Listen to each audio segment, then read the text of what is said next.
인간의 운명은 정해져 있는가?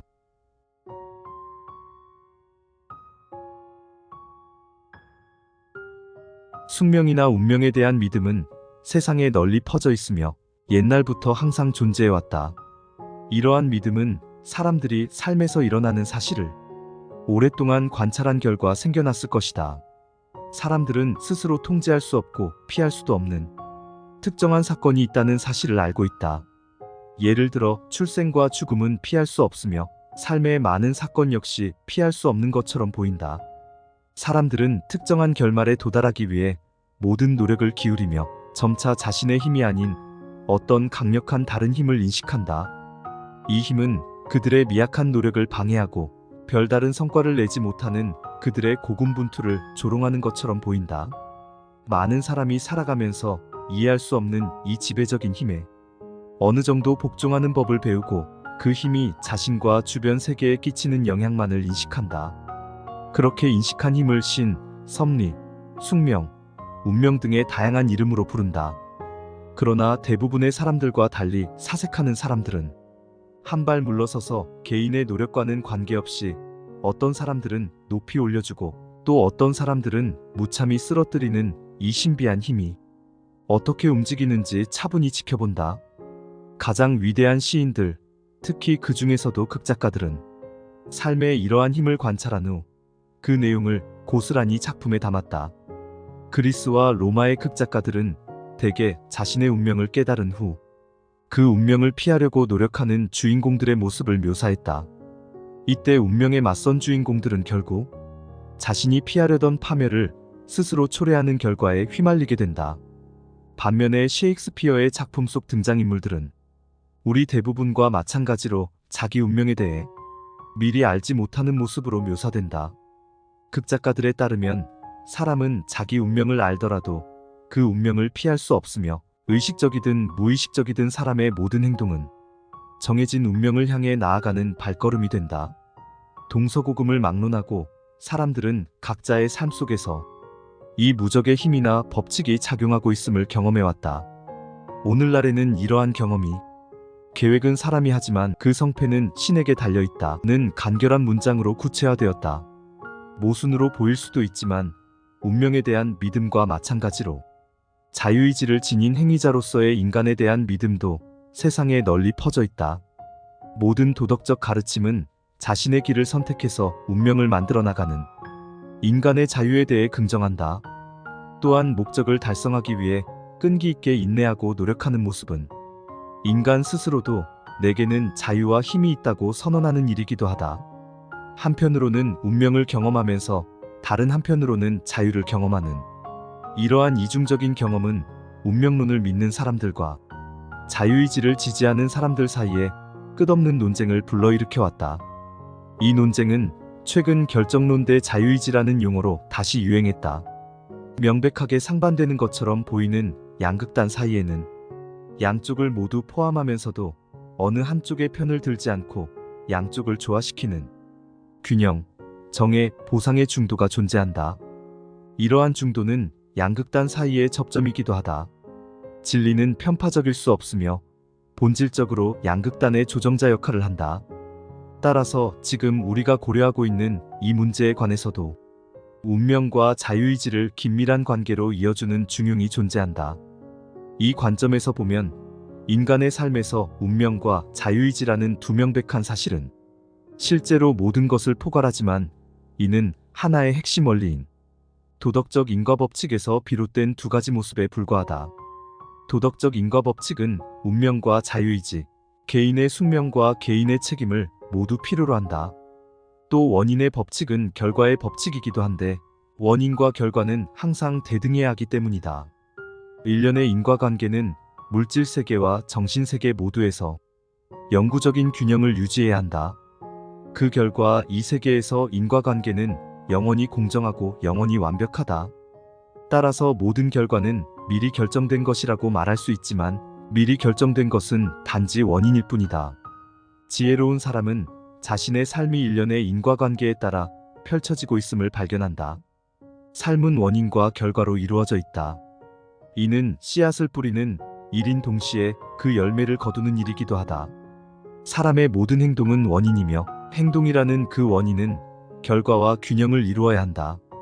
우리는 원인 자유의지를 선택한다. 그러나 결과 운명을 선택하거나 바꾸거나 피할 수는 없다. 따라서 자유의지는 원인을 발생시키는 힘을 나타내며 운명은 원인에 따른 결과에 관여하는 힘을 말한다. 그러므로 인간이 특정한 결말을 갖도록 예정되어 있음은 사실이지만 그렇게 되도록 명령을 내리는 주체는 자기 자신이다. 또한 자신이 선택한 행위 원인에 따라 무한에 가까운 결과들 중 특정한 결과 피할 수 없는 긍정적 혹은 부정적 결과를 맞이한다는 건 역시 사실이다. 여기서 사람에게는 자신의 행위에 대해 책임이 없다는 주장이 나올 수도 있다. 이 주장을 분석하면 이러하다. 한 사람의 어떤 행위는 그 사람의 인격이 만들어낸 결과이다. 그 인격이 좋든 나쁘든 태어날 때부터 부여받았기 때문에 인격에는 책임이 없다. 따라서 그 인격을 지니고 있는 그 사람과 그가 한 행동에도 책임이 없다는 논리다. 만일 인격이 정말 부여받은 것이라면 이 주장은 사실이다. 그렇다면 도덕적 법칙은 존재할 이유 자체가 없어지며 도덕적 가르침도 필요하지 않다. 그러나 인격은 이미 완성된 상태로 부여받는다기보다는 발전하며 만들어진다. 실제로 인격이란 도덕적 법칙 자체의 결과이자 산물, 즉 행위의 산물이다. 인격은 헤아릴 수 없을 정도로 많은 행위가 결합하여 만들어낸 결과물이다. 사람은 자기 행위의 주체이며 자신의 인격을 만들어내는 존재이다. 그런데 행위의 주체이자 인격을 만드는 존재로만 그치는 것이 아니라 자신의 운명을 형성하는 존재이기도 하다. 왜냐하면 자신의 행위를 수정하고 조정할 힘을 가지고 있기 때문이다. 원인이 되는 행위를 바꿀 수 있다는 사실은 행위의 결과물인 인격도 마찬가지로 변화시킬 수 있음을 의미한다. 그렇다면 인간은 이미 결정되어 있는 수많은 결과 운명들 중에 그 원인 행위에 해당하는 결과 운명도 결정할 수 있는 셈이다. 실제로 사람들은 자신의 인격을 긍정적으로 혹은 부정적으로 바꿈으로써 스스로 새로운 운명을 미리 결정하고 있다. 즉, 행위의 성격에 따라 비참한 운명이 될 수도 있고 행복한 운명이 될 수도 있다. 그렇다. 인격은 운명 그 자체이다. 인격은 수많은 행위들이 결합해서 만들어지며 그 안에 그 행위들로 인한 결과들이 이미 다 담겨 있다. 이 결과들은 인격의 어둡고 깊은 곳에 씨앗처럼 심어져 있으면서 발하고 성장해서 열매 맺을 적절한 시기를 기다린다. 어떤 사람에게 생기는 일은 결국 자기 자신을 반영한 결과이다. 그를 따라다니는 운명은 노력으로 피할 수 없다. 운명은 그저 그 사람의 그릇된 행동에 대한 대가를 요구하고 강요하는 무자비한 힘일 뿐이다. 초청하지 않았는데도 찾아오는 축복과 저주는 자신이 내보낸 소리가 되돌아와 울려 퍼지는 메아리와 같다. 만약 당신이 당신의 행위와 인격을 통해 운명을 극복하고자 한다면 인과 법칙이 어떻게 작용하는지 살펴보라. 무엇을 살펴봐야 할지 막막한가? 그렇다면 우선 현재 당신의 삶을 살펴봐야 한다. 현재는 모든 과거의 총합이기 때문이다. 한 사람이 지금까지 생각하고 행동한 모든 것의 최종 결과는 현재의 삶에 담겨 있다. 물론 선한 사람이 실패하고 악한 사람이 성공하는 모습이 유독 눈에 들어올 때가 있다. 이런 사례는 긍정적인 행위가 좋은 결과를 낳는다는 모든 도덕적인 격언과 정면으로 배치되는 것 같다. 이로 인해 많은 사람은 인생에 정의로운 법칙이 작용한다는 사실을 부정하고 심지어 성공한 사람은 대개 정의롭지 못한 사람이라고 단정해버리기도 한다. 그러나 도덕적 법칙은 실제로 존재하며 이런 피상적인 결론으로 변경되거나 파괴되지 않는다. 사람은 변화하고 발전하는 존재라는 사실을 반드시 기억하라. 고로 선한 사람이 항상 선했던 것은 아니며 악한 사람도 언제나 악하지는 않았다. 현생만 살펴보더라도 이를 알 수 있다. 지금 정의로운 사람이 과거에는 의롭지 못했고 지금 친절한 사람이 과거에는 잔인했으며 지금 순수한 사람이 과거에는 불순했던 사례를 주변에서 쉽게 찾아볼 수 있다. 반대로 지금 의롭지 못한 사람이 과거에는 정의로웠고 지금 잔인한 사람이 과거에는 친절했으며 지금 불순한 사람이 과거에는 순수했던 사례도 쉽게 찾아볼 수 있다. 그러므로 선한 사람이 현재 불행을 겪고 있다면 그는 과거에 악의 씨앗을 뿌린 결과를 거둬들이는 중이다. 나중에는 현재 선의 씨앗을 뿌린 결과를 기쁨으로 거둬들일 것이다. 마찬가지로 악한 사람이 현재 성공하고 있다면 과거에 선의 씨앗을 뿌린 결과를 지금 거둬들이는 중이다. 나중에는 현재 악의 씨앗을 뿌린 결과를 거둬들일 것이다. 인격은 정신적인 습관이 굳어진 것이며 모든 행동들의 결과이다. 수없이 반복된 행동은 무의식에 각인되어 자동적인 행위가 된다. 그때는 행위자의 노력이 없어도 그 행동이 저절로 반복되는 것처럼 보인다. 그렇게 행동하지 않는 것이 불가능하게 느껴지는 때가 왔다면 그 행동은 행위자의 정신적 특성으로 완전히 굳어진 셈이다. 그러므로 타고난 천성이란 한 사람이 발전하는 과정에서 자기의 생각과 행위로 쌓아 올린 습관의 결합체이다. 그러므로 타고난 천성의 정확한 표현은 태어난 이후 수많은 과정을 거치며 발전해온 천성이 되어야 한다. 그리고 자신이 선택한 일을 얼마나 지속적으로 반복했느냐에 따라 그 인격은 장차 선하거나 악하게 변화해 갈 것이다. 원인이 없는 결과는 없다. 그림자가 있는 곳에는 그림자의 본체가 있기 마련이다. 당신의 삶에 찾아오는 결과는 당신의 행위가 만들어낸 산물이다. 즐거운 마음으로 기꺼이 일하면 일이 확장되고 번영을 누리게 된다. 그러나 게으름을 피우거나 불만을 품으며 일하면 능률이 줄어들고 쇠락하게 된다. 마찬가지로 삶의 모든 다양한 상황도 행위의 결과이며 당신의 생각과 행위로서 만들어낸 운명이다.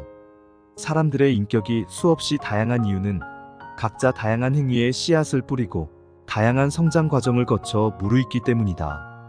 이러한 씨 뿌리기 과정은 눈에 보이는 현재에만 국한되지 않고 미래로도 무한히 확장된다.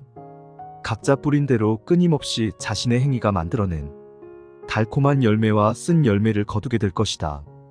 위대한 절대 인과 법칙은 지금도 모든 이들에게 개개인 각자 손수직조한 일시적인 운명을 그 어떤 착오도 없이 냉정하게 할당하고 있다.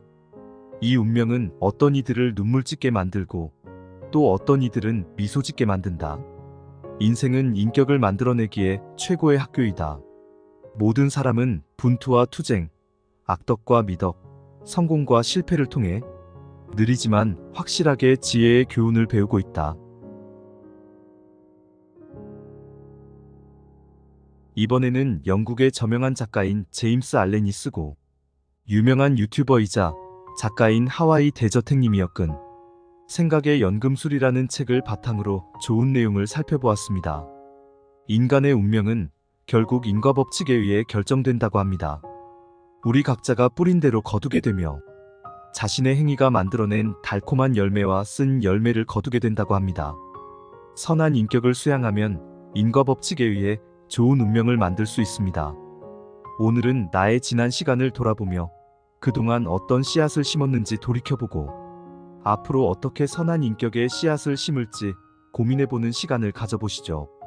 오늘도 1% 더 성장하는 시간 보내시기 바랍니다. 함께 해주셔서 감사합니다.